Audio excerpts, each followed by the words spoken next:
Hello friends, in photosynthesis we were discussing about the light reaction, and in that light reaction we saw that this is your light reaction.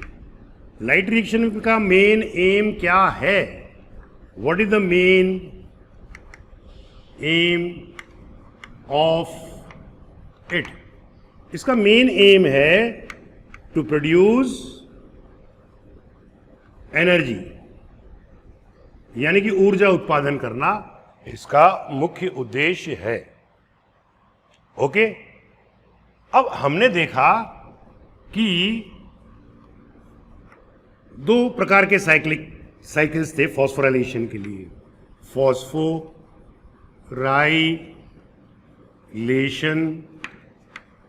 Cycles. ये कितने थे?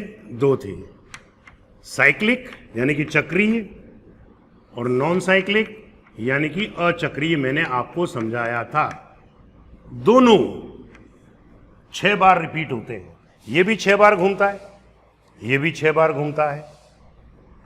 6 cycles में ये कितनी ATP देता था? 12 ATP.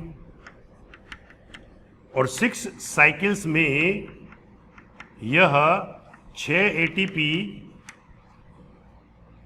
Plus 12 NADPH2 देता है। तो लाइट रिएक्शन का मेन फंक्शन क्या हुआ? टू प्रोड्यूस एनर्जी, प्लस और क्या मिलता है इसी के अंदर? अपने को ऑक्सीजन मिलती है। तो प्रकाशीय अभिक्रिया के कारण ऊर्जा और ऑक्सीजन मिलती है। ऊर्जा कितनी होगी टोटल बेटा? अब ये 12 एटीपी और ये 6 एटीपी, टोटल कितने एटीपी हो गए? 18 एटीपी प्लस 12 NADPH2 हमको मिले। अब ये जो 18 एटीपी है वो लाइट रिएक्शन किसको देगी? डार्क रिएक्शन को। और डार्क रिएक्शन क्या करेगा? उस 18 एटीपी के सिलेंडर से भोजन बनाएगा। अब भोजन अगर आपके घर के अंदर सिलेंडर है जो दिन में ही आता है, तो लाइट रिएक्शन ने तो दिन में एनर्जी दे दी। अब आपको भोजन बनाना है तो उस सिलेंडर से जो दिन में आया, चाहे रात को बनाओ चाहे दिन में बनाओ, कभी भी बनाओ। इसीलिए हम कहते हैं कि डार्क रिएक्शन जो होता है वो कभी भी हो सकता है। डार्क का मतलब अंधेरा नहीं है। सो 18 एटीपी और 12 NADPH2 की आवश्यकता किसके लिए होती है? ए ग्लूकोज के मॉलिक्यूल को बनाने के लिए होती है। अब ये एनर्जी हमको मिल गई और अब हम एंट्री करेंगे किसमें? डार्क रिएक्शन में। तो डार्क रिएक्शन का मतलब अप्रकाशीय अभिक्रिया। आई बात समझ में? और डार्क रिएक्शन के बारे में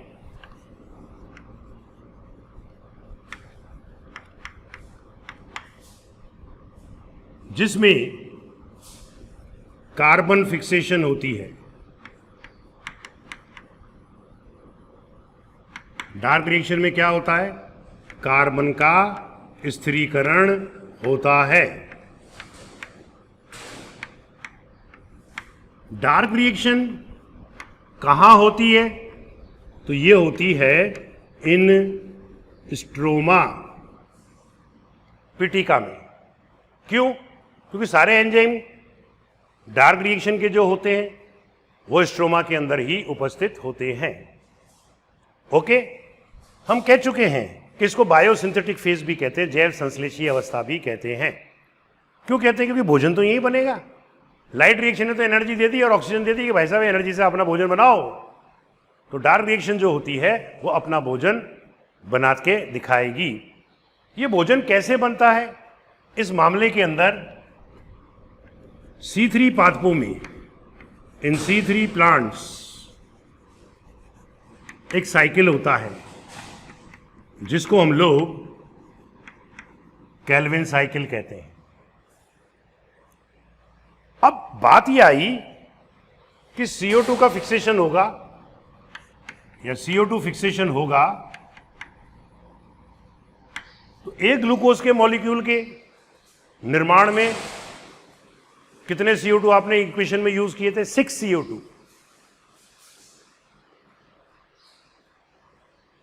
केल्विन साइकिल के बारे में 3 व्यक्तियों ने, केल्विन, बैशम एंड बैसन, इन्होंने जो है केल्विन साइकिल की खोज करी, we can say it. Kelvin साहब ने, जिनका पूरा नाम था मेल्विन केल्विन, उन्होंने C14 आइसोटोप का उपयोग किया। तो पहले उन्होंने एक CO2 लेकर, एक मॉलिक्यूल CO2 का लेकर केल्विन साइकिल शुरू किया, तो उन्हें कोई प्रोडक्ट नहीं मिला। फिर 2 CO2 से लिया तो कोई प्रोडक्ट नहीं मिला। फिर 3 CO2 से लिया तो उन्होंने बोले हाँ यार, कुछ ऐसे यौगिक बन रहे हैं जो कि हमारे शरीर या कोशिकाओं के अंदर पाए जाते हैं, यानी कि ऑर्गेनिक कंपाउंड बने। तो उन्होंने उस 3 CO2 से साइकिल समझाया। इसी में उन्होंने ऑटो रेडियोग्राफी,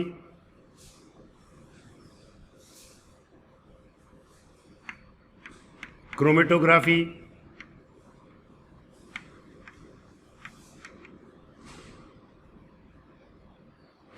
का भी उपयोग किया, पेपर क्रोमेटोग्राफी, और साथ में लिया उन्होंने अपने को रेडियो एक्टिव आइसोटोप का प्रयोग किया। Auto radiography, chromatography and radio active isotope का प्रयोग किया। ओके, अब ये केल्विन साइकिल जो था, देखिए साहब, लाइट रिएक्शन के अंदर जल काम में आ गया, लाइट काम में आ गई, पिगमेंट काम में आ गया, मिनरल काम में आ गया, बची कौन? CO2।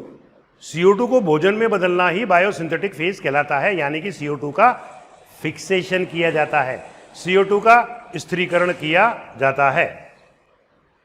अब जो है हम बात करेंगे कि प्रकाश संश्लेषी संख्या क्या होती है, यानी कि फोटोसिंथेटिक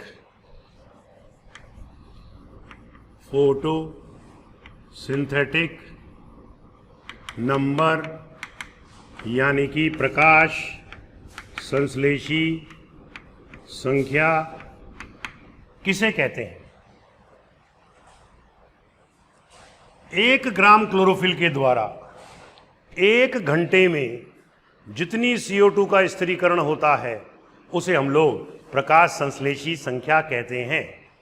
ठीक है, तो amount of CO2 fixed by 1 gram of chlorophyll in 1 hour is called as photosynthetic number, यानी कि 1 ग्राम क्लोरोफिल द्वारा 1 घंटे में जितनी CO2 का स्थिरीकरण होता है उसको हम लोग फोटोसिंथेटिक नंबर कहते हैं।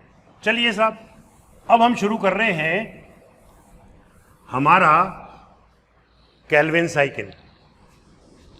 केल्विन साइकिल जो होता है वह 3 चरणों में होता है, 3 स्टेप्स में होता है।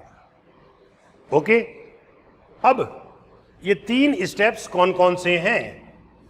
तो नंबर 1 कार्बोक्सीकरण, यानी कि कार्बोक्सिलेशन। दूसरा अपचयन, यानी कि रिडक्शन।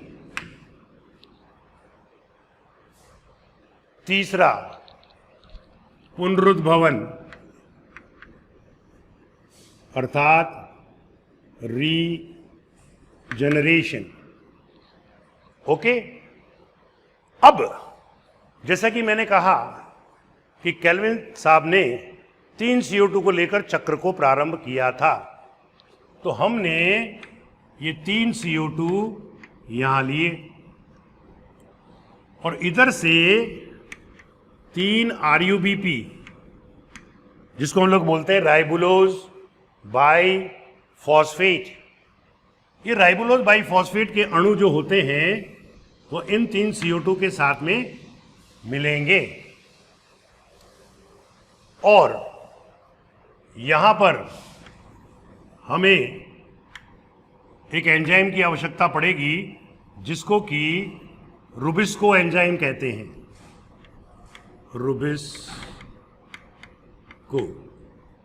रुबिस्को का मतलब क्या होता है? Ribulose biphosphate carboxylase enzyme. सारे एंजाइम किसके बने होते हैं? प्रोटीन के। तो कौन सा एंजाइम या कौन सा प्रोटीन पृथ्वी पर सबसे अधिक मात्रा में पाया जाता है? तो उसका नाम है रुबिस्को। मोस्ट अबंडेंट प्रोटीन है ये, मोस्ट अबंडेंट प्रोटीन। सबसे अधिक मात्रा में पाया जाने वाला प्रोटीन जो पृथ्वी पर पाया जाता है वो है तुम्हारा रुबिस्को। अब ये जो RUBP होता है ये 5 कार्बन एटम का होता है और ये 1 का हो गया। तो बनने वाला कंपाउंड जो होता है वह आपका कितने का होगा? 6 का। भाई 3 मॉलिक्यूल 1 के, 3 मॉलिक्यूल C5 के और 3 मॉलिक्यूल 1 के, तो 5 और 1 6 हो गए। अब 3 यूं मिल गए तो ये आपके 3 बन गए कि नहीं बन गए? तो ये आपके 3 मॉलिक्यूल 6 कार्बन एटम वाले बने। अब ये जो मॉलिक्यूल है ये 2 में टूट जाता है बेटा, 3-3 के कंपाउंड में, और प्रत्येक को हम लोग PGA कहते हैं, फॉस्फोग्लिसरिक एसिड। तो 3 इधर चले गए, 3 इधर चले गए, तो टोटल आपको कितने मिले? 6। क्या मिले? फॉस्फोग्लिसरिक एसिड, जो कितने कार्बन एटम का है? 3 कार्बन एटम का। तो 6 PGA हमको मिले जो कि 3 कार्बन एटम के होते हैं। अब 6 मॉलिक्यूल हमको 1,3 डाइफॉस्फोग्लिसरिक एसिड के मिलेंगे, 6 मॉलिक्यूल हमको फॉस्फोग्लिसरल्डिहाइड के मिलेंगे। ये सब 3 कार्बन एटम के हैं। यहां पर जो एंजाइम काम में आता है उसको बोलते हैं फॉस्फोग्लिसरोकाइनेज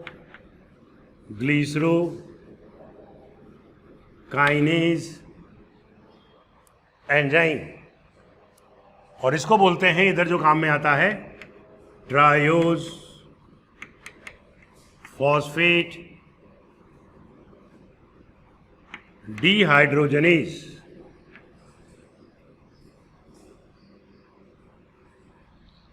डन। तो ये तो हमारा हुआ पहला स्टेप। कौन सा हुआ? कार्बोक्सिलेशन। अब रिडक्शन हो रहा है, वो ये वाला स्टेप है, ये रिडक्शन। क्यों? क्योंकि फॉस्फोग्लिसरिक एसिड एल्डिहाइड में बदल रहा है। So this is your reduction. Okay. अब क्या होगा? यहां पर 6 ATP काम में आएगी। टोटल कितनी ATP है हमारे पास सिलेंडर में? 18। उसमें से 6 काम में आ गई है। अब ध्यान से समझने वाली बात है कि यहां पर क्या होता है? 6 NADPH2 काम में आते हैं। वहां कितने थे? 12। 6 आधे काम में आ गए। अब हम आगे चले तो ये 6 पागल जो थे फॉस्फोग्लिसरल्डिहाइड, उनमें से एक PGAL अलग हो गया। तो कितने पागल बचे? 5 फॉस्फोग्लिसरॉल्डिहाइड बचे, और ये 5 पीजीएल जो है वापस आरयूबीपी में बदल गया। तो पहला स्टेप तो हो गया तुम्हारा ये, दूसरा स्टेप हो गया तुम्हारा ये रिडक्शन, और रीजनरेशन कौन सा हुआ? ये वाला पुनरुद्भवन का रीजनरेशन।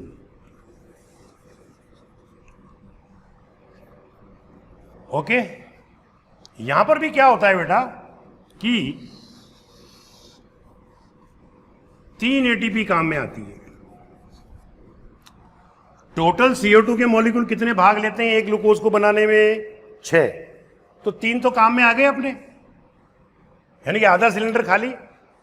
और आधा सिलेंडर खाली करने के लिए 6 एटीपी और 3 एटीपी, 9 एटीपी, वहां कितनी थी? 18, यानी कि आधी एटीपी काम में आ गई। 12 NADPH2 थे, 6 एटीपी यहां काम में आ गए, यानी कि आधे NADPH2 काम में आ गए 3 CO2 के लिए। तो ये 3 CO2 है, तो 3 CO2 के लिए हमें कितनी एटीपी की आवश्यकता पड़ी? 6 और 3 9 एटीपी की, प्लस 6 NADPH2 की। तो एक CO2 के लिए 3 एटीपी की और 2 NADPH2 की आवश्यकता होगी। यहां से क्वेश्चन नीट के अंदर बनता है। आई बात समझ में? अब मैं आपसे पूछ रहा हूं, 6 CO2 काम में आते हैं, 3 CO2 अभी हमने एक में ले लिए, तो 3 और आएंगे, तो केल्विन चक्र कितनी बार दोहराया जाएगा? आप बोलोगे 2 बार। नहीं, ये 6 बार दोहराया जाएगा। एक बार के अंदर तो 3 एटीपी और 2 NADPH2, 6 बार के अंदर 18 एटीपी प्लस 12 NADPH2, पूरा सिलेंडर खाली कर दिया अपन ने। ये चीज इसके अंदर सीखने की होती है, यानी कि साइकिल इज रिपीटेड 6 टाइम्स, ये आपको ध्यान रखना है। ओके, अब बात चलेगी कि अब क्या होगा। ये हमारा केल्विन साइकिल खत्म हो गया, ये पीजीएल जो होगा ये मिलकर ग्लूकोज बनाएगा, और glucose we can say it is the end product of the dark reaction. PGL बना लेकिन इट इज अ टेम्परेरी, तो एक पीजीएल और आ जाएगा तो दोनों मिलकर ग्लूकोज का निर्माण करेंगे। अब बात चलती है कि और क्या होगा। अब मैं आपको पहले C3 पौधों से संबंधित फोटो रेस्पिरेशन समझाने जा रहा हूं। फोटो रेस्पिरेशन, जिसे प्रकाशीय श्वसन कहते हैं। फोटो रेस्पिरेशन मीन्स प्रकाशीय श्वसन। Okay,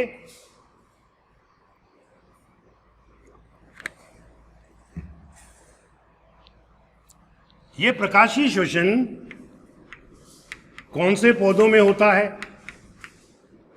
only in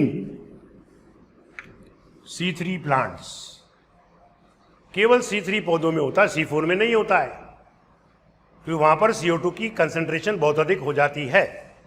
anyhow, photo respiration शब्द जो था वह क्रोटकोव ने दिया था। क्रोटकोव gave the term photosynthesis। प्रकाशीय श्वसन एक एंडोथर्मिक प्रोसेस है। यानी कि ऊष्माक्षेपी अभिक्रिया है। ओके, इसमें इसके कारण प्रकाश संश्लेषण की दर 30 से 40% कम हो जाती है। That the rate of photosynthesis declined bye 30 to 40%. So it is harmful for the C3 plant. C4 में नहीं होती है, इसलिए C4 के अंदर जो है C3 की तुलना में ज्यादा भोजन बनता है। इसका मतलब C4 they are more efficient. C4 पौधे जो है अधिक दक्ष होते हैं। तो ये एंडोथर्मिक प्रोसेस हो गया, और इसमें 30 to 40% rate of photosynthesis is declined, यानी कि कम होती है। ओके, अब हम चले कि भाई what is the reason of photorespiration. RUBP अभी हमने देखा था कि यह C3 पौधों में CO2 के साथ मिलकर फॉस्फोग्लिसरिक एसिड देता है। दोपहर के समय, यानी कि कब होता है ये? अकर्स ड्यूरिंग नून आवर्स। दोपहर के समय यह होता था।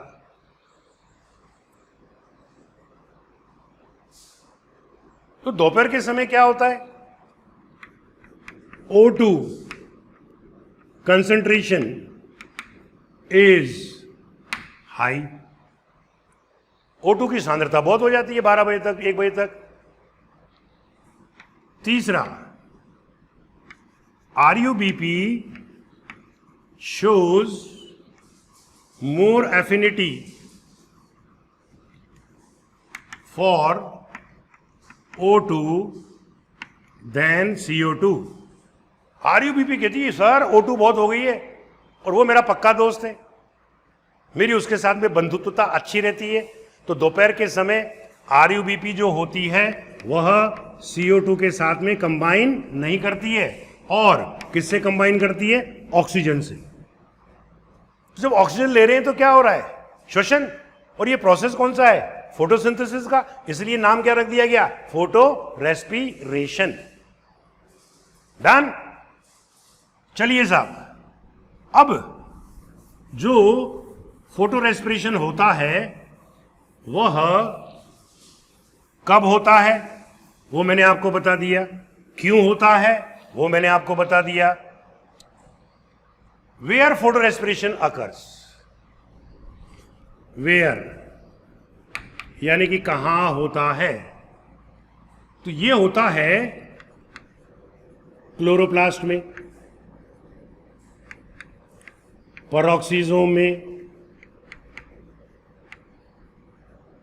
और माइटोकॉन्ड्रिया में।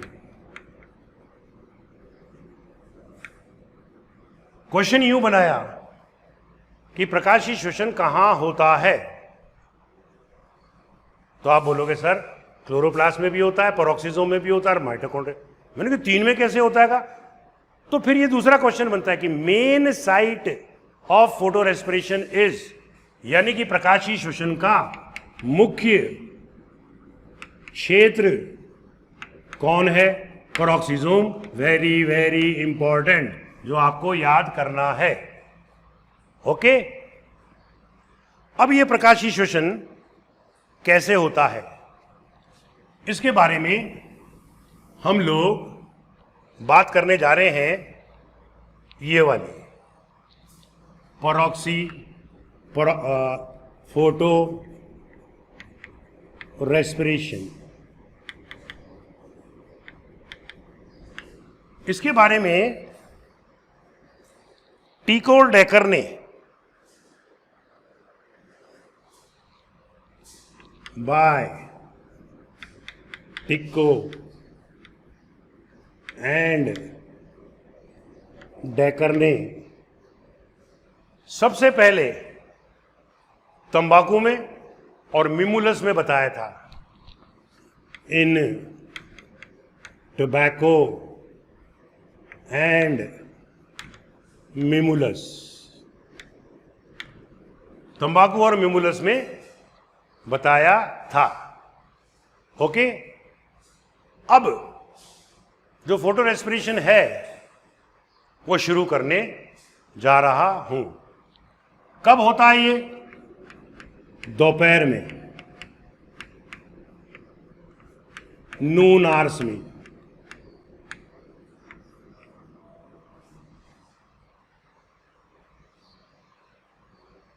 अब ये RUBP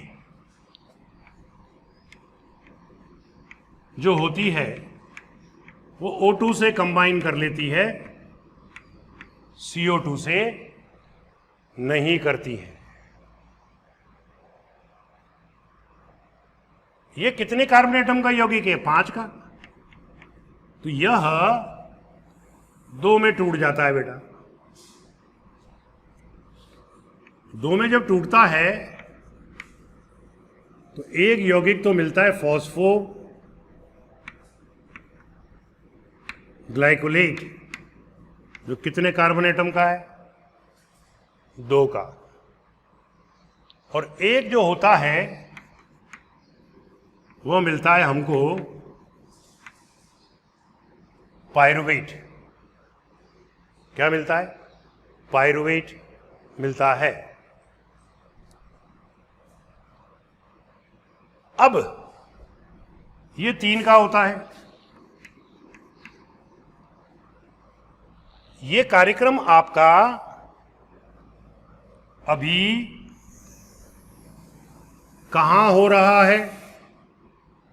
तो आप कहोगे क्लोरोप्लास्ट में।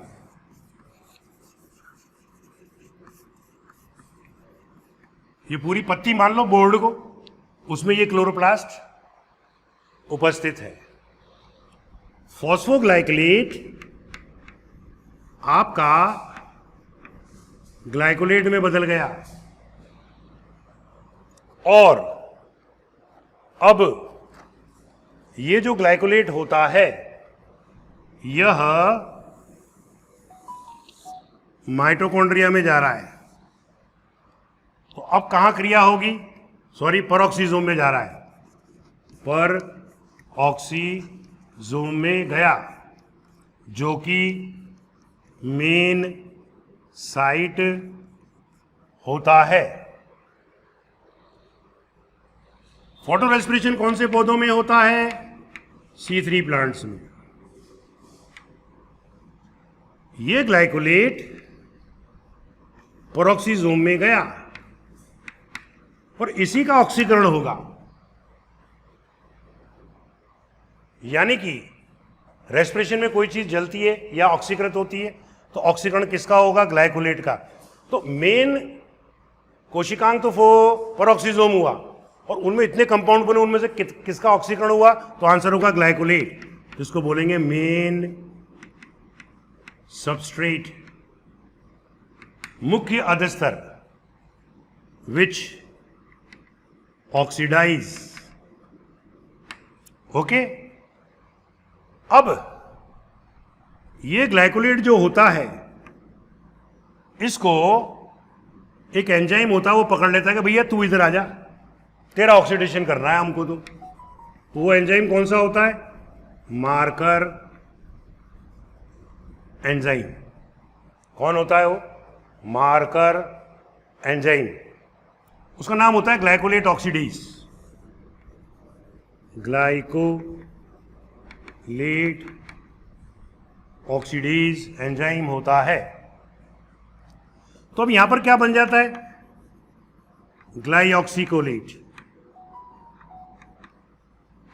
और फिर ये बदल जाता है ग्लाइसिन में से। क्वेश्चन आपका कहां से बनता है? यहां से बनता है कि मुख्य अधस्तर कौन है? तो आंसर हुआ ग्लाइकोलेट। ये ग्लाइऑक्सीकोलेट में बदला, ये ग्लाइसिन में बदला। ये कार्यक्रम कहां हुआ? परऑक्सीजोम के अंदर। अब हम कहां जाएंगे? अब हम जाएंगे माइटोकॉन्ड्रिया में। ये माइटोकॉन्ड्रिया में हमने एंट्री मारी। ध्यान रखना, CPM, chemistry, physics and maths. Mitochondria में गए। माइटोकॉन्ड्रिया में जब हम गए तो ग्लाइसिन जो होती है वो यहां आ गई। ये सारे कंपाउंड आपके कितने कार्बन एटम के? 2 के। अब ये ग्लाइसिन जो होता है यह एक और ग्लाइसिन से मिलता है। ये ग्लाइसिन रहा, ये कितने का? 2 का। ये कितने का? 2 का। और अब जो है ये कार्यक्रम चला तो 2 और 2 मिलकर बनने वाला यौगिक कितने का होगा? 4 का। लेकिन 4 का नहीं बनता है बल्कि 3 का बनता है, जिसको कि हम लोग सेराइन कहते हैं। क्या बोलते हैं? सेरीन। यहां पर एक और कंपाउंड होता है टाफा, टेट्राहाइड्रोफोलिक एसिड, वो काम में आता है। तो प्लस टाफा, टेट्राहाइड्रोफोलिक एसिड। 4 का बनना चाहिए था, तो एक CO2 कहां गई? कार्बन डाइऑक्साइड में बदल गई। एक अमोनिया का मॉलिक्यूल निकल गया, एक NADH2 निकला। P वाला नहीं है। P वाला तो प्रकाश संश्लेषण में बनता है, और बिना P वाला श्वसन में, ये फोटो रेस्पिरेशन है, और आगे जो श्वसन पढ़ेंगे उसके अंदर भी आपको NADH2 ही मिलेगा। अब ये जो है हमारा हाइड्रोक्सी पायरुवेट में बदल गया। हाइड्रोक्सी पायरुवेट आपका ग्लिसरेट में बदल जाएगा, और ग्लिसरेट से फिर ये वापस पायरुवेट बन जाएगा। लेकिन क्या होता है कि जो एक NADH2 थी वो यहां पर काम में आ गई, और एक ATP यहां काम में आई, तो ये और ये तो बराबर हो गए, निकला और काम में ले लिया। लेकिन एक ATP तो काम में आई, इसलिए हम बोलते हैं कि फोटो रेस्पिरेशन कैसा प्रोसेस है? एंडोथर्मिक प्रोसेस कहलाता है। This is all about your photo respiration, जो कि केवल C3 पौधों में होता है, C4 के अंदर नहीं होता है। तो ये आपको ध्यान रखना है कि प्रकाशीय श्वसन जो होता है यह केवल C3 पौधों में होता है। कब होता है? दोपहर के अंदर। क्यों? तो दोपहर में O2 की कंसंट्रेशन ज्यादा होती है, तो RUBP CO2 की बजाय O2 से कंबाइन कर लेता है और ये 2 यौगिक देता है। प्रकाशीय श्वसन की प्रक्रिया क्लोरोप्लास्ट, पेरोक्सिसोम और माइटोकॉन्ड्रिया के अंदर संपन्न होती है। ओके, और उसके अंतर्गत हमको ये सारे परिवर्तन देखने को मिलते हैं, और इसी के साथ में फोटो रेस्पिरेशन समाप्त होता है। इसके पश्चात हम लोग बात करेंगे C4 प्लांट्स के अंदर होने वाले C4 साइकिल की, जिसको कि हैच एंड स्लैक पाथवे कहते हैं। Okay, thank you.